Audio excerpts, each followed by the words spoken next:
Hey guys, so it's getting toward the end of the school year here, and if you're a homeschooler, you probably fall into one of three categories, and that is you're already done. You finished late April. I see this a lot, especially with classical conversations families. They tend to finish earlier than the rest.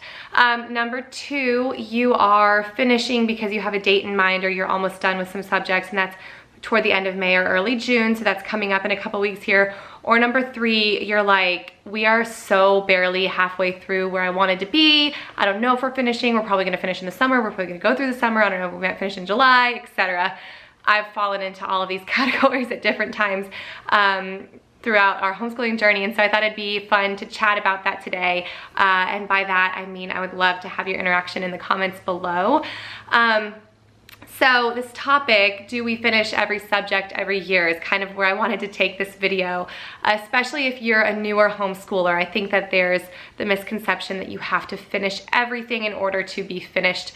And it's interesting, I do something similar to this every year, and there's always somebody who will give the wisdom in the comments, which is always super helpful to hear, that even in school, they don't finish the entire textbook every year. And that's always a good reminder to have, but also we're not comparing ourselves to school all the time. So it's kind of nice to break this down by what our goals were for ourselves when we started the homeschooling year. So do we finish every subject and every year? For me, the answer is no. And there's a couple reasons why. Number one, obviously, life has gotten in the way every single year for various reasons, whether it's pregnancy, a baby, whether it's just family issues, transitions in your family, you're moving, like for us, one year my husband got a new job and it was just kind of weird for us that year. There's always a different reason. Sometimes I see them coming. For example, I know when I'm gonna have a newborn in our house. Sometimes I don't see them coming. For example, last year I got mono and I didn't know that that was gonna derail us so much. So there's always different reasons why things don't go according to plan. And I think over the years, I've kind of been able to look ahead, and one of my girlfriends and I were talking about this last year. I've gotten to a point where the springtime Abby really appreciates what the summertime Abby planned for the school year, because I just get to the end of the year and I'm like, thank God I didn't put a million expectations on our school year. So going in with low expectations has been helpful, or not low expectations, but realistic expectations. Because I still have high expectations and I want the best for my kids, but I also recognize that I have to give room for the life to happen and hopefully figure out a way, because I have the time, to bring that in and incorporate that into our school so that it in itself can be a lesson as well, versus putting too much paperwork on our schedule and then having relationship issues or just issues in general in our homeschool because I didn't leave the space for that. So one of the reasons that we don't finish every subject every year is because we have a lot of family subjects, history, science, nature study, our artist and composer study. We've got whatever handicraft we plan to do that year, whatever geography study we plan to do that year. A lot of those are just, they're kind of open-ended as far as, well, history, we do Story of the World, for example, and that has 42 chapters or so for each book. And we do generally, you know, that 33 to 36 weeks of school. So I don't plan to finish that each year. I do that with a girlfriend, and we plan to space it out over a year and a half for each book. Some things like geography, say we're adding one state per week or one or two per week, depending on where my kids are at. That's more of just a concept that I want them to eventually know all 50 states well before we move on and do Asia. And so because I don't know how that's gonna go, what the flow of that's gonna be, and I don't wanna rush it, I generally don't plan to get it all done in one specific school year. And in order to think this way, you know, I know that we're gonna be homeschooling for a long time, Lord willing. So I see our educational journey as longer than just a calendar year to calendar year kind of a thing. And so I don't stress as much about finishing per school year, so to speak, just because I see a long-term plan here happening.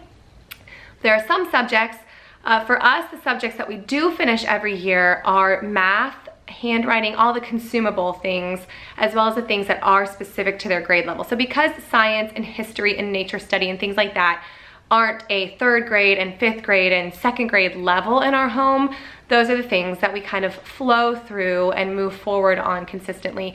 Things like math, if we're doing reading that year, handwriting, things like that, one, are most often workbook style, you know, so you have a marker on where you're gonna finish, you know what the end of the book looks like. There is an actual end to the book, but also those things are generally more specific to grade level. So obviously I would prefer that it doesn't take my daughter 2 years to get through her 5th grade math. I would prefer it to be within 1 calendar year so we can move on to the next level, because you know, there's a specific number of math programs she needs to get through by the time she graduates high school or so. So those are the things that we do try to stick we do try to finish every year, because those are more specific to grade level. So generally we decide that it's the end of our school year because we're coming to the end of that grade level. Now, one thing that I do is, for example, with math or with handwriting, things that I don't want them to slide back on in the summer. So we're only taking a month or a month and a half off for the summer, but things that I don't want them to lose over that time. When I started noticing a couple of years ago that I would rush them to finish, but then I would supplement so they don't slide over the summer. So I do, where a school year is, say, 9 months of the year, I do actually plan for them to be using that program over the course of 1 full year, a full 12 months, so they don't slide. So for math, there's a marker for us. Example, teaching textbooks. My daughter has 120 lessons or so. So I want her to be at lesson 90, and that's when we'll call 4th grade over. And that gives her 30 lessons to continue to complete over the course of the summer. Things like that, handwriting, I want her to have at least 15 to 20 pages to still work on throughout the summer. So that's where I set the goal to call the end of the school year, but that's just us. So I would love to know how you guys decide it's the end of your school year, where you're at this school year, and if you finish every subject every year, or how that kind of works in your home. I think it's helpful to see. I don't know if any of you are familiar with, what is it called? Let me think about it for a second. It's called Variations of Normal. I know that it's something that I've always looked at, you know, in my past pregnancies, to see like the differences in every pregnancy, and it's just helpful to normalize the differences and to give you more confidence to just kind of go with your own flow. So what's your variation of normal in your homeschool? It helps everybody to see that there is no specific right way for us as a whole versus just there's a right way for your family. So what is the right way for your family as far as finishing the school year, finishing every subject, etc.? I would love to know in the comments below. Thank you for contributing to this community and to share your story so that other homeschool families can be confident in what they're doing or gain some insight from others. I will see you guys soon.